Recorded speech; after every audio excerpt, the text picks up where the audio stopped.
Eh bien, bonjour. Eh bien, aujourd'hui, nous allons faire de la théologie.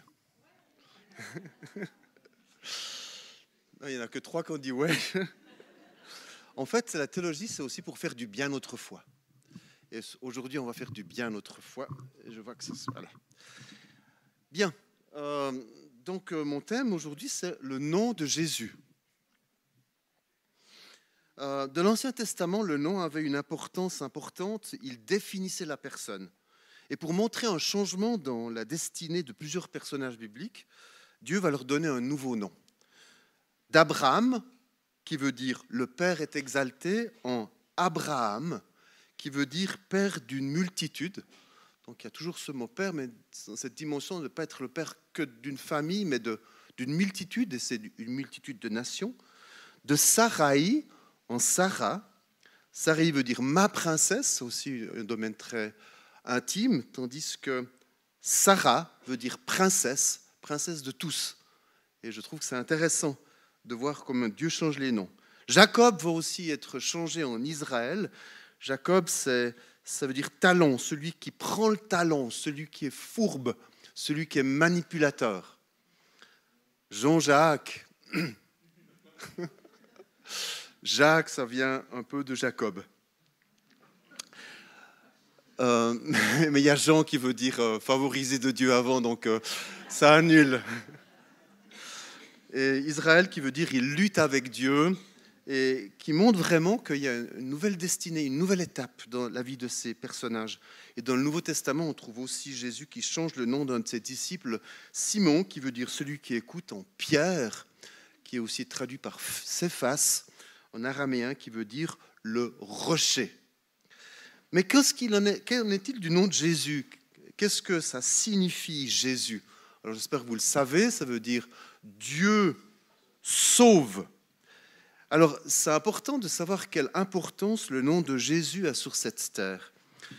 Et en plus, en quoi le nom de Jésus va bouleverser ma vie, votre vie et notre façon de nous comporter. Alors j'aimerais vous présenter très rapidement 6 aspects des implications du nom de Jésus dans notre vie. D'abord, la souveraineté. La Bible dit que Jésus s'est dépouillé de sa nature divine pour être semblable à nous et qu'il a obéi à la volonté de son Père jusqu'à mourir sur la croix pour nos péchés. Et on trouve ceci dans le livre de Paul aux Philippiens. Et l'auteur continue, là j'ai paraphrasé la Bible jusqu'à présent, mais l'auteur continue en ces termes. C'est pourquoi aussi Dieu l'a souverainement élevé et lui a donné le nom qui est au-dessus de tout nom, afin qu'au nom de Jésus, tout genou fléchisse dans les cieux, sur la terre et sous la terre, et que toute langue confesse que Jésus-Christ est Seigneur, à la gloire de Dieu le Père. On peut dire Amen. Le nom qui a autorité sur tout l'univers, c'est le nom de Jésus. Il est mort pour nos péchés, il a vaincu le diable à la croix, il a vaincu la mort, il est ressuscité. Et Dieu, nous dit la parole, l'a souverainement élevé. Et le nom de Jésus est donc au-dessus de tout nom. La Bible dit que tout genou fléchira devant ce nom, partout, dans le ciel, sur la terre, sous la terre. Et rien ne peut échapper à sa seigneurie, à son autorité. Et ce nom qui est au-dessus de tout nom, le nom de Jésus, c'est celui que tu prononces chaque jour quand tu pries, quand tu chantes, quand tu adores Dieu. Amen, hein, c'est super. Savoir que Jésus est le nom qui est au-dessus de tout autre nom. Et ça nous donne la possibilité de voir un petit peu ce que va devenir le salut. On vient de le voir, la victoire éclatante de Jésus à la croix a fait de lui celui qui a le nom le plus élevé et le plus puissant qui n'ait jamais existé.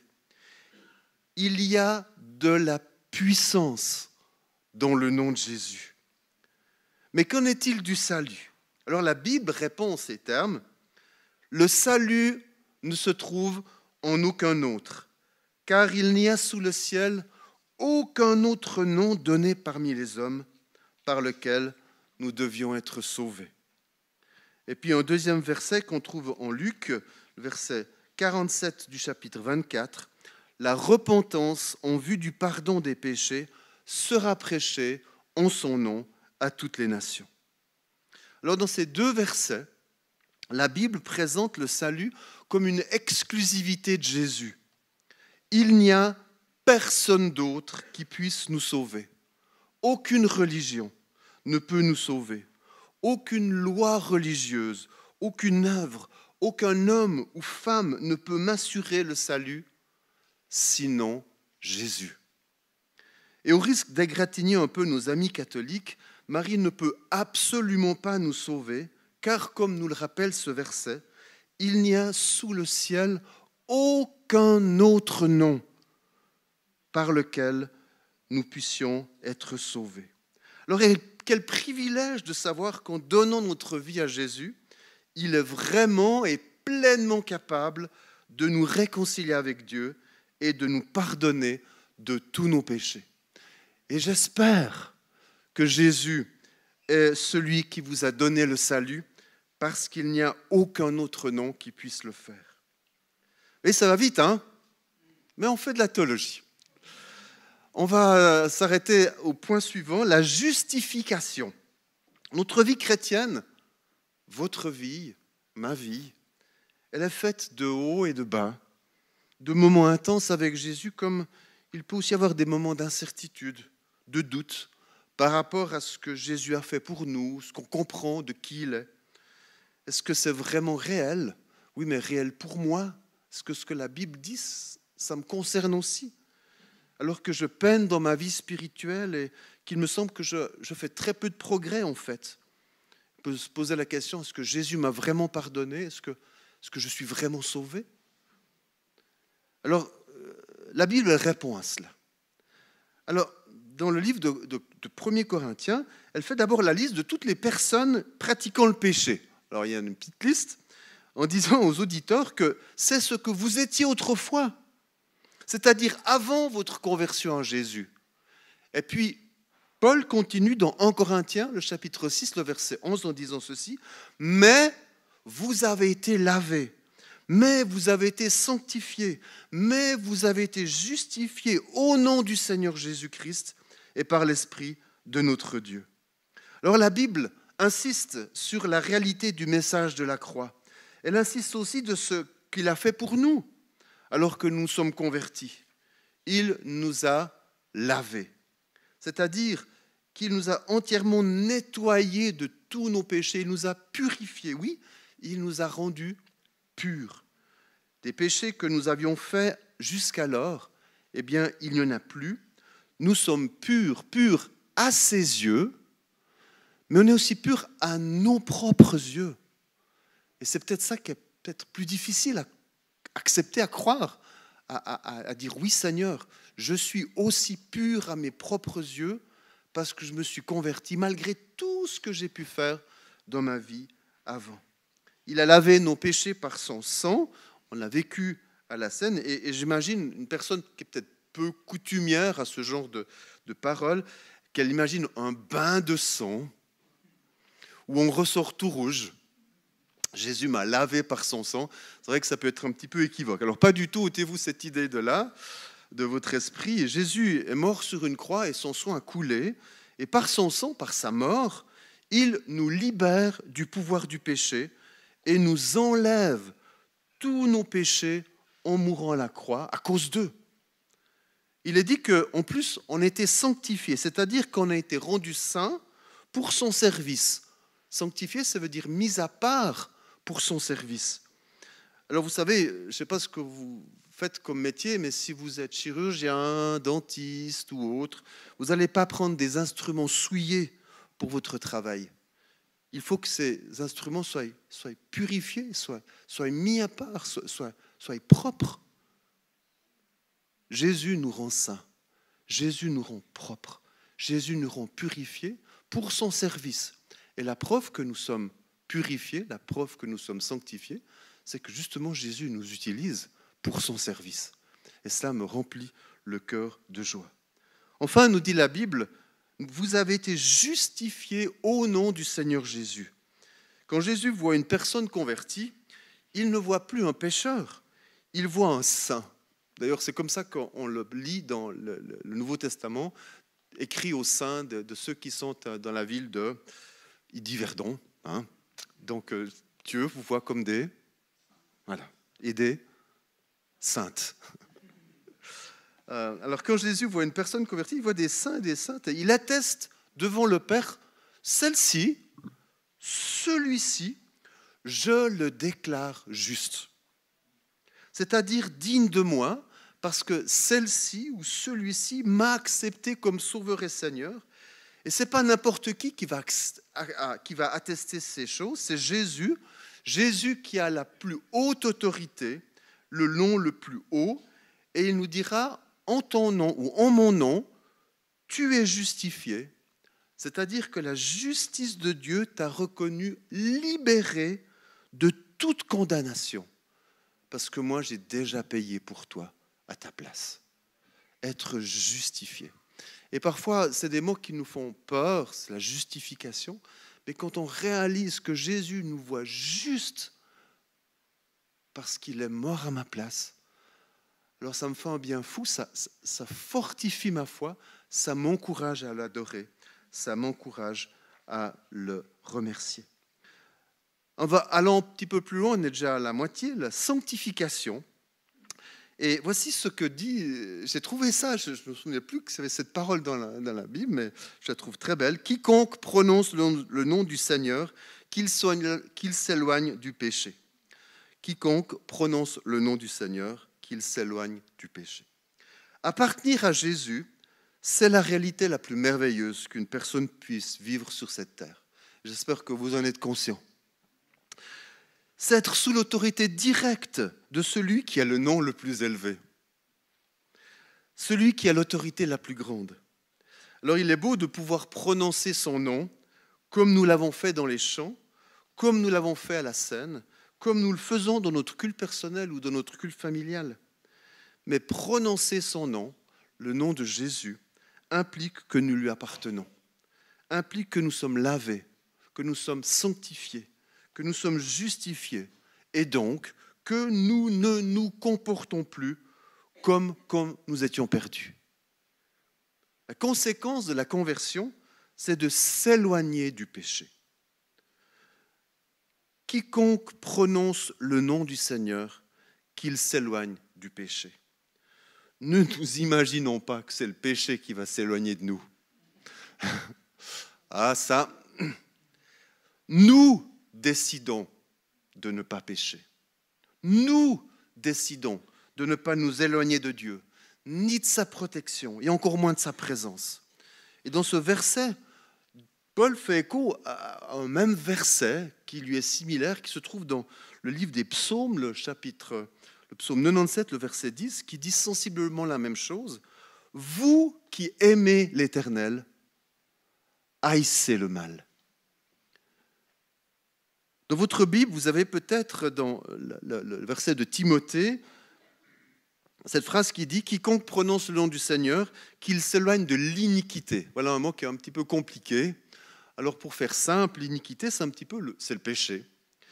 Mais l'iniquité, c'est faire ce que Dieu réprouve comme si on n'avait pas compris le plan de Dieu.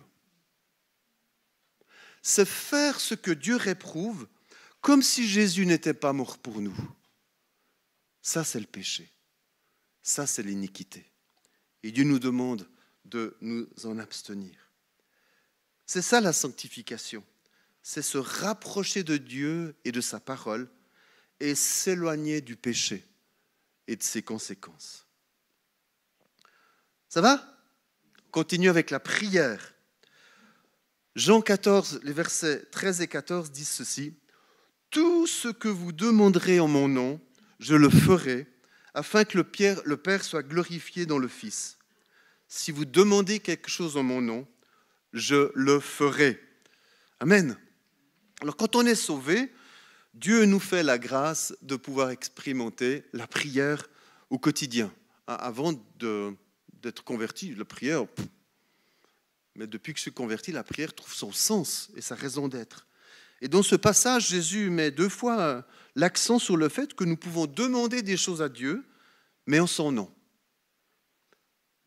Plus je réalise qui est Jésus, plus je vais demander, prier des choses qui sont importantes pour lui et pas pour moi. Par exemple, si je prie pour avoir une Porsche et que mon voisin prie pour avoir la paix dans son cœur, croyez-moi, un des deux serait exaucé.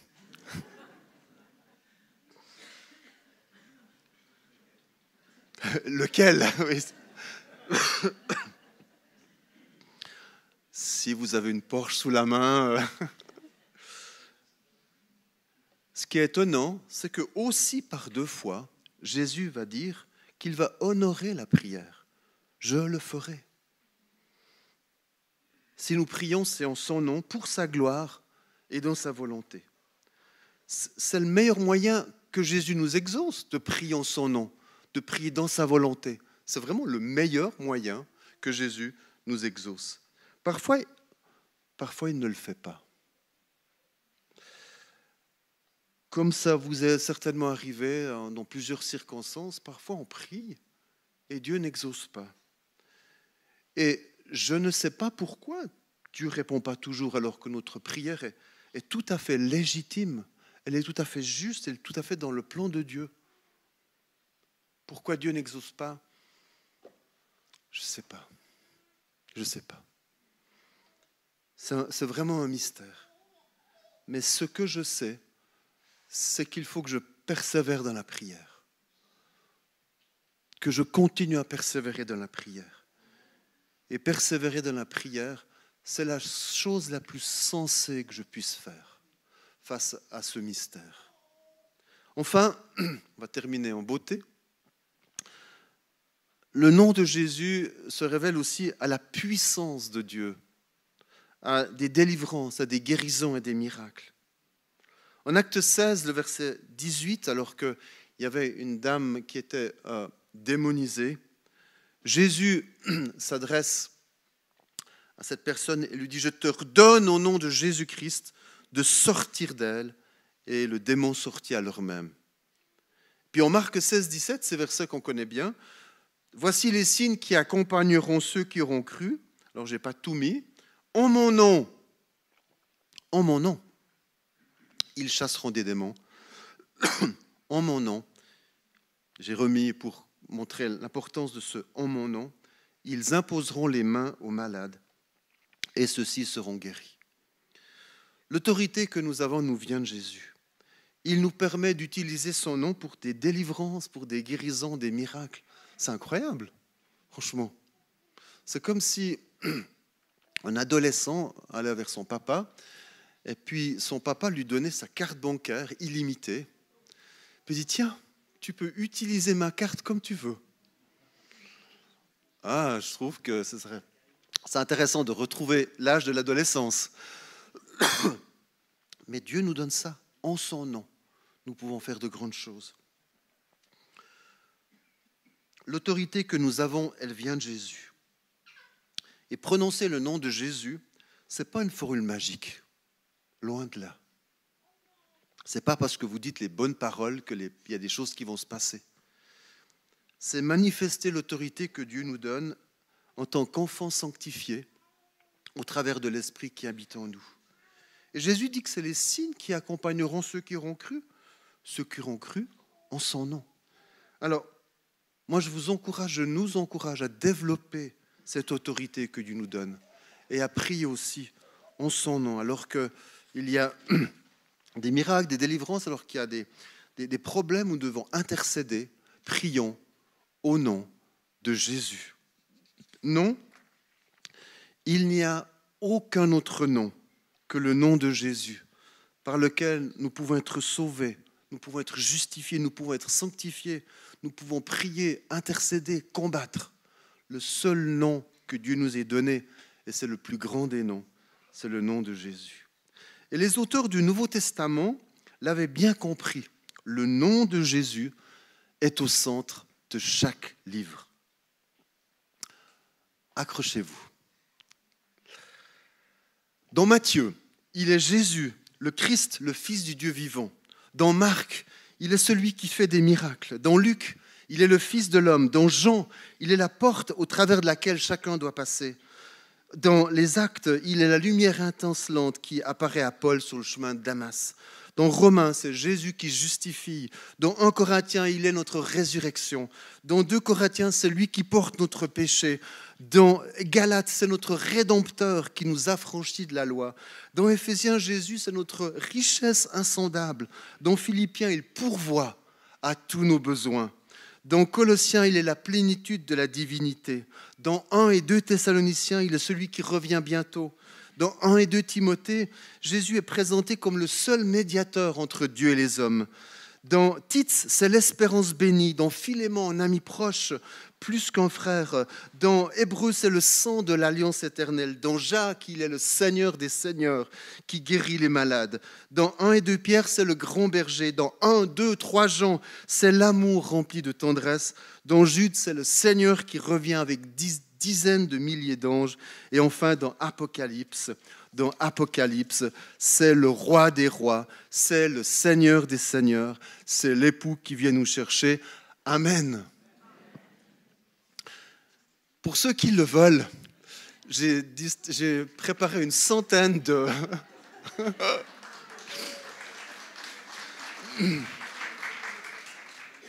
C'est comme le salut, il faudra aller le chercher.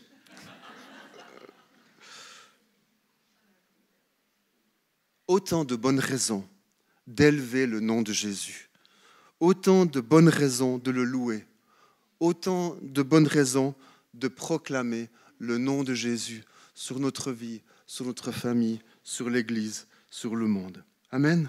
Je propose qu'on puisse se lever puis qu'on puisse proclamer ensemble ce dernier verset avec lequel nous avons commencé. Et je propose qu'on le dise ensemble. C'est pourquoi aussi Dieu l'a souverainement élevé et lui a donné le nom qui est au-dessus de tout nom, afin qu'au nom de Jésus, tout genou fléchisse dans les cieux, sur la terre et sous la terre, et que toute langue confesse que Jésus-Christ est Seigneur, à la gloire de Dieu le Père. Amen. Je propose de vous asseoir, je vais prier alors que le groupe de chant va venir pour rechanter ce chant qui nous dit que le nom de Jésus est merveilleux. On va prier. Seigneur, ce matin, tu nous rappelles que tu as un nom merveilleux, ce nom de Jésus qui a toute autorité. Et tu as fait mieux que dans l'Ancien Testament, tu nous as donné plus que nos nouveaux. Tu as fait de nous une personne nouvelle, un homme nouveau, une femme nouvelle, pour qu'on puisse recommencer les choses, pour qu'on puisse avoir une nouvelle étape dans notre vie, comme tu l'as fait avec Abraham et Sarah, comme tu l'as fait avec Jacob, comme tu l'as fait avec Pierre. Et nous voulons être à ta disposition aussi ce matin pour que tu continues à nous utiliser, pour que tu continues à faire de nous des hommes et des femmes qui portons avec honneur le nom de Jésus. Seigneur, nous ne savons pas tout ce qui se passe dans la vie des uns et des autres, mais quant à nous, tu connais notre besoin. Tu sais qu'on a peut-être besoin de retrouver l'adoration. C'est dans le nom de Jésus que nous voulons le vivre. Tu sais peut-être qu'on a besoin de se convertir parce que, comme ce jeune homme au Maroc, c'est peut-être le moment pour toi aujourd'hui. Tu as besoin de te convertir au nom de Jésus. C'est peut-être un exaucement, tu pries depuis tellement longtemps. Tu pries au nom de Jésus et c'est comme si Dieu te dit, mais continue. Ne te lasse pas de prier. Ou je lutte avec un péché, ou tu luttes avec un péché. Et tu dis, mais à quoi bon? Mais c'est au nom de Jésus que tu seras délivré, libéré. Quel que soit ta vie, quel que soit le moment de ta vie où tu es, quelles que soient les choses que tu vis, c'est le nom de Jésus qui fait la différence dans ta vie. C'est le nom de Jésus qui désire briller. C'est le nom de Jésus que tu exaltes et qu'on va aussi exalter au travers de ce chant. Non, il n'existe aucun autre nom donné parmi les hommes par lequel nous puissions être sauvés. Et ce nom, c'est le nom de Jésus. Amen.